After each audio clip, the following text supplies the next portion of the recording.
இயேசுவுக்குள் மிகவும் பிரியமான சகோதர சகோதரிகளே, இயேசு கிறிஸ்துவின் நாமத்தினாலே உங்கள் யாவருக்கும் எனது அன்பின் நல்வாழ்த்துதலையும் வணக்கத்தையும் தெரிவித்துக் கொள்கிறேன். இன்றைய பகலின் குளிர்ச்சியான நாளின் தியான வசனம் யோவான் எழுதின சுவிசேஷம் 8ஆம் அதிகாரம் 11ஆம் வசனம். அதற்கு அவள், இல்லை ஆண்டவரே என்றாள். இயேசு அவளை நோக்கி, நானும் உன்னை ஆக்கினைக்குள்ளாக தீர்க்கிறதில்லை, நீ போய் இனி பாவம் செய்யாதே என்றார். இயேசு ஜெப ஆலயத்திலே கூடார பண்டிகையின் போது உபதேசம் பண்ணினார். ஜனங்கள் அவரை கொலை செய்ய எண்ணுகிறார்கள். சாயங்காலம் இயேசு ஒலிவமலைக்கு போய் தங்கிவிட்டு மறுநாள் காலையிலே திரும்ப தேவாலயத்திற்கு வந்தார். அப்போது ஜனங்கள் அவரிடத்தில் வந்தார்கள். அவர் உட்கார்ந்து அவர்களுக்கு உபதேசம் பண்ணி கொண்டிருந்தார். அந்த நேரத்தில் விபச்சாரத்தில் கையும் களவுமாய் பிடிக்கப்பட்ட ஒரு பெண்ணை ஆண்டவரிடத்தில் கொண்டு வந்து வேதபாரகரும் பரிசேயரும் இயேசுவினிடம், இந்த பெண் விபச்சாரத்தில் பிடிக்கப்பட்டாள். இப்படிப்பட்டவர்களை கல்லெறிந்து கொலை செய்ய வேண்டுமென்று மோசே நியாயப்பிரமாணத்தில் சொல்லியிருக்கிறார். நீர் என்ன சொல்லுகிறீர் என்று கூறினார்கள். இயேசுவின் மேல் குற்றம் சுமத்துவதற்கு காரணம் கண்டுபிடிக்க இப்படி சொன்னார்கள் என்று பார்க்கின்றோம். இயேசு குனிந்து தரையிலே எழுதினார். அவர் எழுதினதை வாசிக்காமல் மறுபடியும் ஓயாமல் கேட்டுக்கொண்டே இருந்தார்கள். அவர் நிமிர்ந்து பார்த்து, உங்களில் பாவமில்லாதவன் எவனோ அவன் முதலாவது இவள் மேல் கல்லெறிய கடவன் என்று சொல்லி மீண்டும் குனிந்து தரையிலே எழுதினார். இயேசு சொன்னதை பரிசேயர் வேதபாரகரும் ஜனங்களும் கேட்டு தங்கள் மனசாட்சி குத்தப்பட்டதினாலே ஒருவர் கூட கல்லெறியாமல் கையில் எடுத்த கல்லை போட்டுவிட்டு சென்று விட்டார்கள். இயேசு தனியாக இருந்தார்.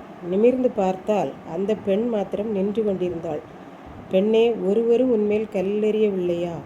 உன்னை குற்றவாளியாக பிடித்து கொண்டு வந்தவர்கள் எங்கே என்றார்.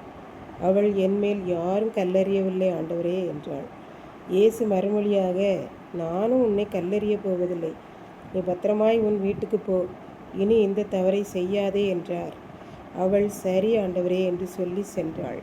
பரிசேயரும் வேதபாரகரும் இயேசுவை கொலை செய்ய வகை தேடி கொண்டிருந்ததால் இந்த பெண்ணை பிடித்து கொண்டு சென்று மோசே நியாயப்பிரமாணத்தில் சொல்லியிருக்கிற வார்த்தைகளை சொன்னால், இயேசுவின் நியாயப்பிரமாணத்தை குற்றம் சொல்லுகிறாரா இல்லையா, அந்த பெண்ணை சத்தம் போடுகிறாரா, எது செய்தாலும் இவரை கொலை செய்வதற்கு ஒரு சாட்சி கிடைக்கும் என்பதாக எண்ணி பேச்சிலே அவரை குற்றப்படுத்த அவர்கள் இயேசுவிடம் வந்தார்கள் என்று பார்க்கின்றோம்.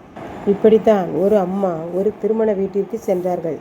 அங்கே அவர்களுடைய மகனின் நண்பன் வந்திருந்தான். திருமண வீட்டிலே 2 பேரும் பேசி கொண்டிருந்தார்கள்.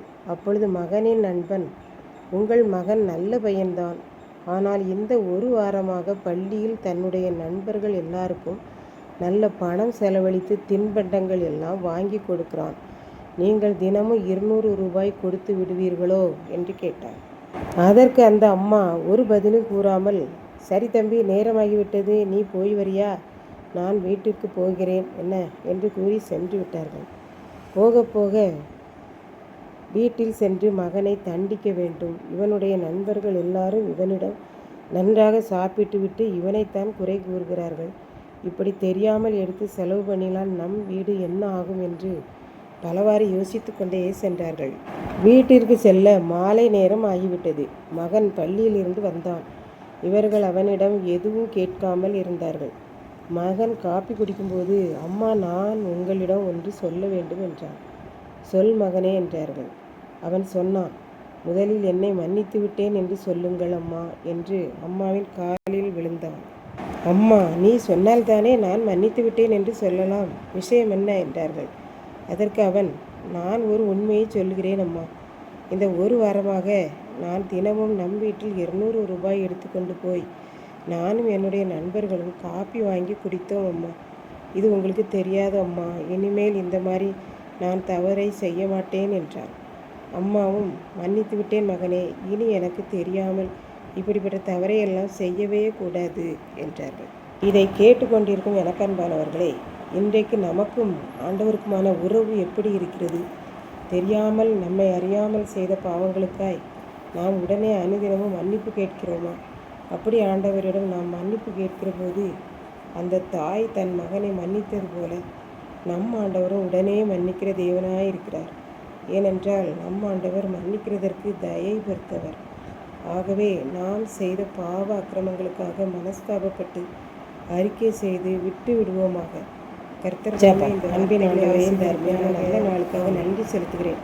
இப்போதும் இந்த வார்த்தையை கேட்டுக்கொண்டிருக்கிற ஒவ்வொரு பிள்ளைகளும் தங்களுடைய தவறை, தங்களுடைய பாவ அக்கிரமங்களை உம்மிடத்தில் கூறி மன்னிப்பு கேட்டு மீண்டும் அந்த பாவத்தை செய்யாதபடி காத்து கொள்ளும். மீட்பர் இயேசு கிறிஸ்துவின் நிமித்தம் வேண்டிக் கொள்கிறேன்.